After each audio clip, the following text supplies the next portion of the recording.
Now I'm going to demonstrate my method of attaching the stem to the finished flowers. So if you're thinking that you'd like to take the flowers that you've been making and put them into a bouquet, and you want to attach the stem to the felted flower that you've made, this is my method. And you know, we've earlier on we made all these stems, and we have our pipe cleaner wire poking out here, kind of in a little swirl, and we have the florist wire here poking out in a little swirl with a little puff of our roving sticking out. And I'll show you now how to attach it to the flower. So this is the one of the ones that we've done. They're all done the same, pretty much the same way. You just lay the flower down on your work surface, and I just kind of stretch it out about like that. And then I take the wire, and this kind of takes a little maneuvering, not too bad though. And you're going to hold this on the base of the flower. And these are your little feet that are going to stand there as we're needle felting the rest of this roving onto here. And it really holds it quite sturdy, surprisingly. So now we're going to take this little extra piece that's left over here, and we're going to start wrapping this around the back part of the flower here. So now I just hold it on here with my hand and start punching in. I know this might be not real easy for you to see, but I'm just punching along here, and I'll turn it around a little bit more so you can see. Now when you get around here, you know those little feet are under, like I can feel one of those little feet underneath here. And so you just need to be careful.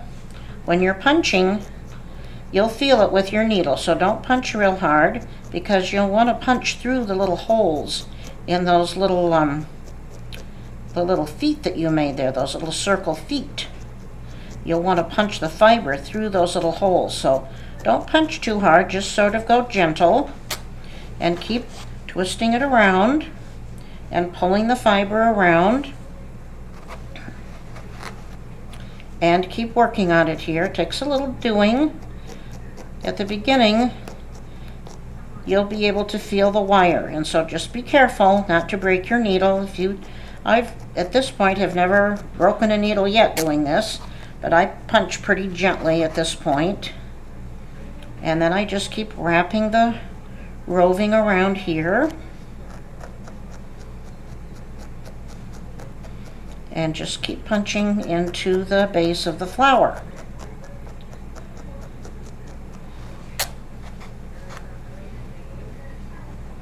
And you can see how I'm doing here. I just keep rolling it around and keep punching it in.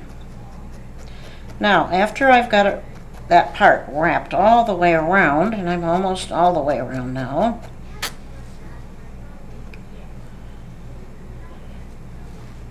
there we go, I'm almost to the end here.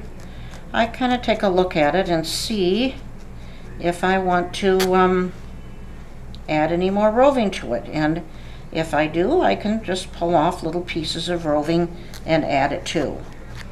Now I'm going to start punching like this.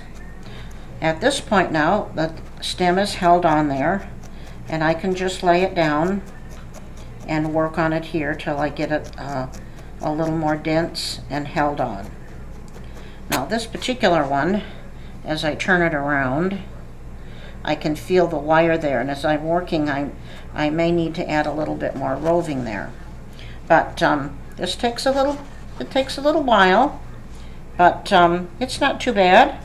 And just keep punching and punching and punching, and pretty soon it'll get more and more dense, and this stem will be sturdy right onto the stem of your flower.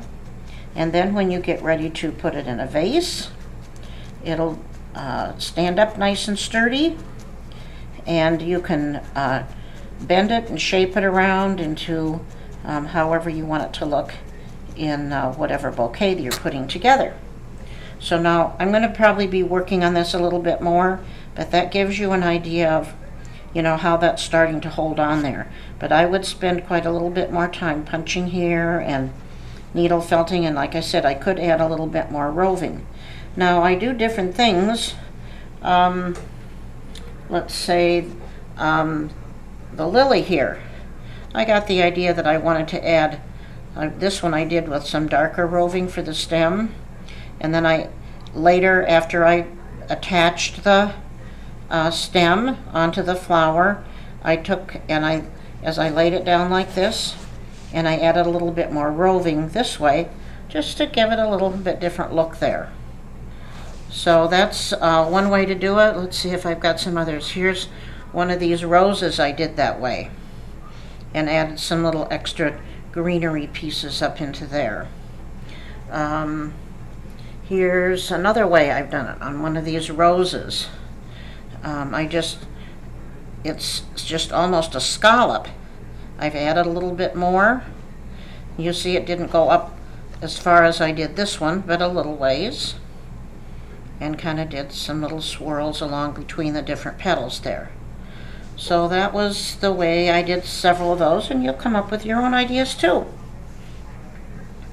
Now, if you want to add a stem, if you want to add some leaves to it, I'll set these down over here. And you can see how this one I showed you before has some little leaves on it. And here I've got one of the leaves we've made. And so it's just a matter of, there's different ways you can do it. You can just wrap it around like this and needle felt it down. And needle felt it, around there. Or you can hold it on there real tight and take a little bit more of your roving and just wrap it around.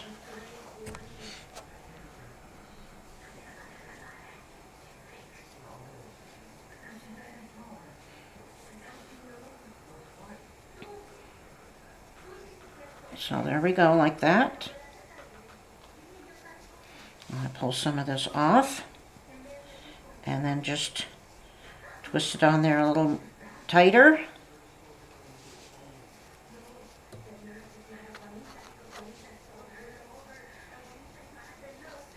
All the way around like that.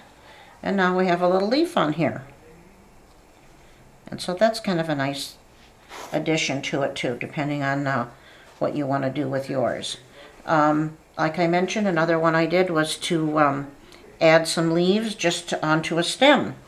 So I just took the stem and I had leaves of different sizes, and I did it the same way, just wrapped and wrapped and wrapped around and keep adding more roving to it. And so that just, it's its own little stalk, and you can bend it around and as you add it to your bouquet. So you have lots of different choices, and hopefully you'll have fun putting a bouquet together for yourself.